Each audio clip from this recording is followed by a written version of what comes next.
Assalamualaikum warahmatullahi wabarakatuh. Waalaikumsalam. Buat siapapun netizen atau rakyat Indonesia pada umumnya, ini bukti kerja TPUA yang selalu banyak dipertanyakan sampai akhir mana kasus ijazah palsunya Jokowi. Hari ini kita sesungguhnya ini tahap yang keempat, karena tahap pertama tahun 2021, kemudian tahun 2022 sampai tahun 2023 itu tahap 2 dan 3. Tahap 2 terjadi di Pengadilan Negeri Solo lewat proses pidana sampai putusannya inkrah. Dengan putusan yang inkrah inilah dipastikan sampai detik ini Jokowi tidak ditemukan ijazahnya atau tidak pernah diperlihatkan ijazahnya. Kali ini ada teman-teman dari TPUA, saya minta ke Presiden TPUA Rizal Fadilah dalam konteks urusan-urusan untuk penegakan hukum internal di Indonesia. Terima kasih Pak Presiden. Assalamualaikum warahmatullahi wabarakatuh. Saudara-saudara sekalian, jadi pengaduan masyarakat berkaitan dengan dugaan ijazah palsu Jokowi diterima oleh Presiden. Artinya kita akan menunggu proses lanjutannya, yang kami yakin bahwa dengan data-data yang dilampirkan, insya Allah itu akan ditindaklanjuti sehingga proses berikutnya akan membuat hal yang sangat terang berkaitan dengan pertanyaan publik mengenai status ijazah yang dugaannya sangat kuat sekali palsu. Jadi setelah perkara perdata di PN Jakarta Pusat, NO ini konflik berkelan, jadi bukan objek. Nah, katanya Pengadilan Negeri Jakarta Pusat tidak berwenang perdata itu karena kira-kira berwenang, dan yang berwenang adalah tentu saja pihak kepolisian yang menyangkut status palsunya dokumen. Pasal itu kita mengadukan hal tersebut sebagai tindak lanjut dari tidak berwenangnya pengadilan perdata, dan harus berwenang Barreskrim tindak lanjutinya.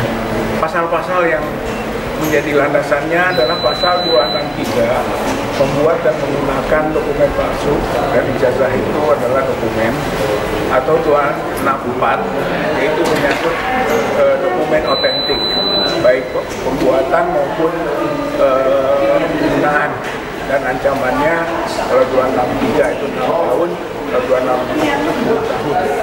Itu berarti Jokowi itu sudah bisa ditahan, dan dalam prosesnya harus berada dalam tahanan. Kalau tidak, dia akan lari atau dia akan menghilangkan bukti. Saya kira ini catatannya. Kemudian juga kemungkinan di pasal 266 KUHP soal menyuruh memasukkan keterangan palsu kepada akta otentik, maka itu pun menjadi kemungkinan lain. Oleh karena itu dikepunglah berdasarkan aturan yang ada, dan semestinya Jokowi tidak bisa lepas dari kepungan masalah-masalah. Yang 266 berapa sanksinya? Yang 266 itu 6 tahun. Jadi tambah 7 tahun Berapa ini? Nah, pertanyaannya yang untuk turut serta gimana? Seperti UGM dan lain-lain. Oh, itu turut serta, itu Medepleher, Medeplikti, Locker gitu kan. Itu Mededader, itu sama statusnya. Jadi kalau misalnya pelaku Jokowi itu kena 6 tahun, maka yang ikut serta pun 6 tahun. Jadi tidak berbeda itu statusnya. Kalau UGM rektornya? UGM rektor. Sama dekan? Ya, dekan yang mengeluarkan, bahkan yang mengeluarkan dokumen palsu itu 10 tahun ancamannya. Oh, 10 tahun. Iya, itu di Undang-Undang Sisdiknas dan Undang-Undang Dikti, Undang-Undang 12 tahun 2012. Kalau saya udah nggak berlaku, ya masih berlaku. Oh, masih berlaku sebab dia bikin RUU, RUU-nya nggak jadi-jadi. untuk memperbaiki aturan itu. Jadi 10 tahun itu kalau rektor UGM ancamannya lebih berat malah karena dia mengeluarkan gitu ya. Tapi intinya mau berapa tahun pun di atas 5 tahun sudah bisa ditangkap. Oleh karena itu maka sudah sewajarnya melalui langkah proses pidana pengaduan ijazah palsunya Jokowi ini, maka sudah wajar untuk ditangkap dan diadili secepatnya. Saya kira TPUA itu punya concern dengan proses tersebut. Bagaimana harapan pada presiden yang baru? Presiden yang baru itu kan menyatakan tidak ada pihak yang kebal hukum, dan udah pernah ngomong gitu? Udah nyebut begitu, tidak ada yang kebal hukum dan semua kedudukan hukum yang sama. Oleh karena itu maka buktikan gitu kan. Saya kira tidak perlu dihalangi lah proses ini, support saja, nggak usah ikut campur juga, nggak apa-apa. Penegakan gitu hukum kan. Ini menyangkut penegakan hukum, silahkan ke aparat penegak hukum menindaklanjutinya. Jadi insya Allah seandainya itu dilakukan secara konsisten, Prabowo menyerahkan kepada aparat penegak hukum, insya Allah Jokowi akan terbukti tidak memiliki ijazah atau ijazahnya dan harus kata Repkrim. Nah, laboratorium akan dengan sendirinya nanti diperiksa, karena yang beredar sekarang ini kan fotokopian, dan fotokopian itu dan wajahnya ini wajah si Mulyono. Wajahnya wajah Mulyono, artinya dugaan kepalsuan publik rakyat seluruh Indonesia sudah lihat. Gitu, bahwa ini ijazah kalau yang beredar adalah fotokopi dari ijazah yang dimilikinya begitu palsu. Nah, pertanyaan seriusnya, ya, bagaimana kita sudah bawa data-data yang lengkap, bahkan putusan pengadilan, tapi Mabes Polri tidak memproses. Sebagaimana dulu laporan kita tentang nepotisme nggak diproses. Iya. Bagaimana pendapat antum? Ya seharusnya tidak bisa tidak diproses. Kalaupun mau tidak diproses, harus ada penghentian penyidikan. Dan alasannya apa? Dan alasannya apa? Lalu kita juga bisa mengajukan pra-peradilan, gugatan pra-peradilan, bahwa apa yang dilakukan itu tidak tepat. Gitu. Jadi masih banyak upaya hukum yang bisa kita lakukan. Insya Allah, menurut saya ini juga bagian yang strategis. Karena memang disinilah lembaga untuk bisa menetapkan palsu dan tidaknya satu dokumen. Ya, ada singkat ya. Oke. Assalamualaikum warahmatullahi wabarakatuh. Pada Mabes Polri ini sudah kita masukkan, ya, kita sudah masukkan ke surat pengadilan adanya temuan publik dari berbagai media sosial ya. Hari ini kita masukkan bersama Bang Egy dan pengacara-pengacara ini sudah sangat kredibilitasnya tidak perlu diragukan. Kami dari Koalisi Nasional Perempuan Indonesia, emak-emak, tidak mau Indonesia memiliki sejarah yang sangat buruk di mana ada presiden palsu. Bagaimana nanti kalau anak cucu kita nanya, masa tahun sekian ada presiden tidak ada ijazah dan tidak bisa membuktikan ijazahnya palsu.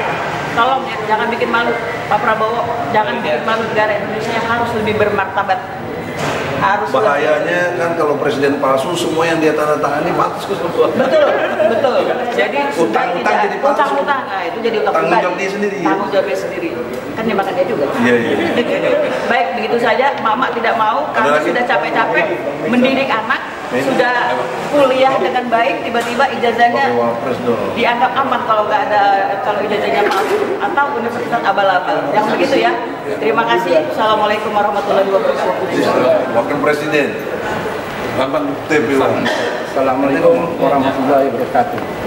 Saya hanya berharap dengan Presiden yang baru Prabowo Subianto untuk melakukan penegakan hukum demi untuk kembali supremasi hukum ada di Indonesia. Selama ini supremasi hukum tenggelam. Jadi semoga insya Allah dalam pengaduan ini akan ditindaklanjuti oleh Bareskrim. Demikianlah komentar saya untuk sementara ini. Assalamualaikum warahmatullahi wabarakatuh. Ya, Assalamualaikum warahmatullahi wabarakatuh. Hari ini kami bersama pengacara TPUA melaporkan kembali Jokowi dengan secara pidana ijazah palsunya Jokowi. Ini udah cukup lama perjuangan hari ini. Cuman kemarin-kemarin itu Jokowi presiden. Hari ini Jokowi tidak lagi presiden. Jadi kesamaan kedudukan di dalam hukum itu harus terjadi. Dan hari ini juga saya melihat Kapolri, termasuk Prabowo, atasannya kalian itu adalah rakyat. Di sini kami rakyat menuntut. Yang berdaulat. Rakyat yang berdaulat. Hari ini kami menuntut kepada Prabowo untuk menjalankan amanat rakyat, termasuk Kapolri. Untuk apa? Untuk menyelesaikan kasus Jokowi ini. Karena ini adalah lembaran hitam bangsa ini. Apabila ini dibiarkan terus berkepanjangan, artinya Pak Prabowo dan Kapolri ikut serta dalam merusak negara ini, merusak cita-cita reformasi yang hari ini, yang saat itu saya pribadi memperjuangkan itu. Jangan sampai keluar isu-isu kalau rakyat menuntut Polri di bawah Departemen Dalam Negeri. Karena apa? Karena tidak kesanggupan Kapolri, polisi sendiri untuk menangani kasus Jokowi. Jangan sampai rakyat tidak percaya dengan polisi, rakyat tidak percaya dengan pemerintah Prabowo. Yang hari ini kita lihat Prabowo, kalau menurut saya masih bisa ada harapan. Tapi saya pesankan kepada Prabowo, jangan terlalu sering makan-makan dengan Jokowi. Karena apa? Makan itu berbahaya, Pak Prabowo. Ada yang mengandung gizi, ada yang mengandung penyakit, Pak. Arsenik. Nah, kebiasaan makan-makan itulah yang rakyat ini mencurigai. Apabila Prabowo sering makan-makan, jangan-jangan nanti ide-ide Jokowi ini yang katanya Bang Taufik Kemas itu matanya penuh haus dengan kekuasaan. Karena haus kekuasaan itu jangan-jangan nanti Prabowo digulingkan lagi. Naiklah Gibran. Yang artinya perjuangan, kalau Gibran sudah naik, artinya perjuangan kami hari ini sangat berat. Hari ini kami berharap besar pada Prabowo untuk menjadikan Prabowo sebagai tokoh besar bangsa ini yang bisa dan berani menuntaskan masalah-masalah hukumnya Jokowi. Saya dari Partai Rakyat Oposisi dan saya juga aktif 98 ikut dalam perjuangan reformasi. Jadi jangan sampai cita-cita reformasi yang kami perjuangkan ini dirusak oleh polisi, oleh Pak Prabowo dan lain-lainnya. Tidak gampang Pak Prabowo mungkin tahu hal itu. Pak Kapolri tidak gampang merubah Indonesia dari Orde Baru, lepas dari Orde Baru. Jangan sampai pemerintahan ini lebih bahaya, lebih rusak dari Orde Baru dengan tidak mampunya presisi dalam menjalankan tugas-tugasnya. Kami hari ini berharap kepada Pak Kapolri di situasi ini, kepada Pak Prabowo segera tuntaskan masalah ijazah palsu. Apabila Pak Prabowo tidak berani, Pak Kapolri tidak sanggup, kami sarankan sebagai rakyat yang berdaulat mundur lebih baik, seperti Gus Miftah, lebih patriotik katanya. Sekian, terima kasih. Wabillahi taufiq wal hidayah. Wassalamualaikum warahmatullahi wabarakatuh. Bismillahirrahmanirrahim. Assalamualaikum warahmatullahi wabarakatuh.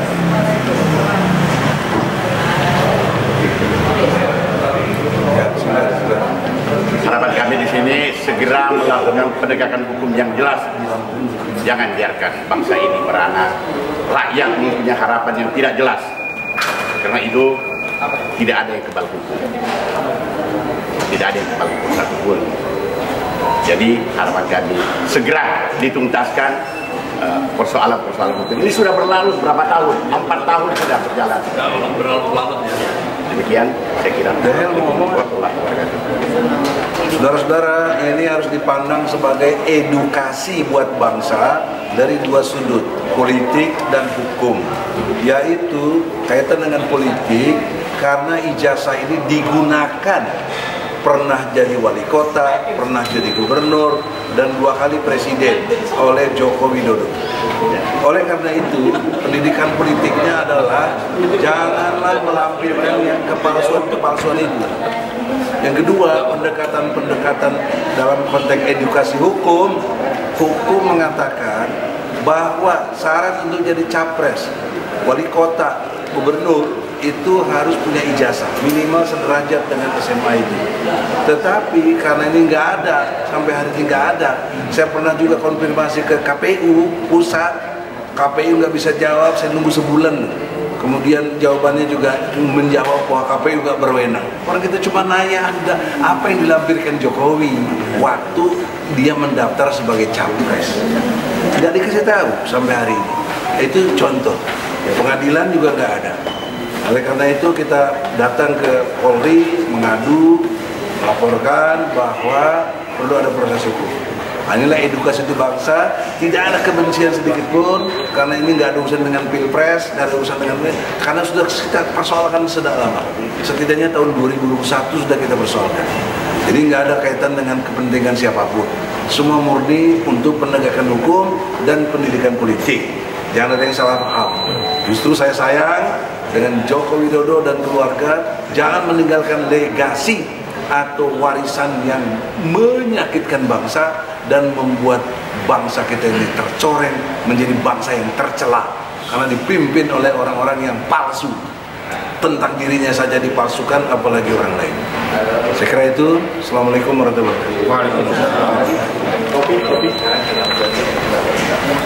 Waalaikumsalam.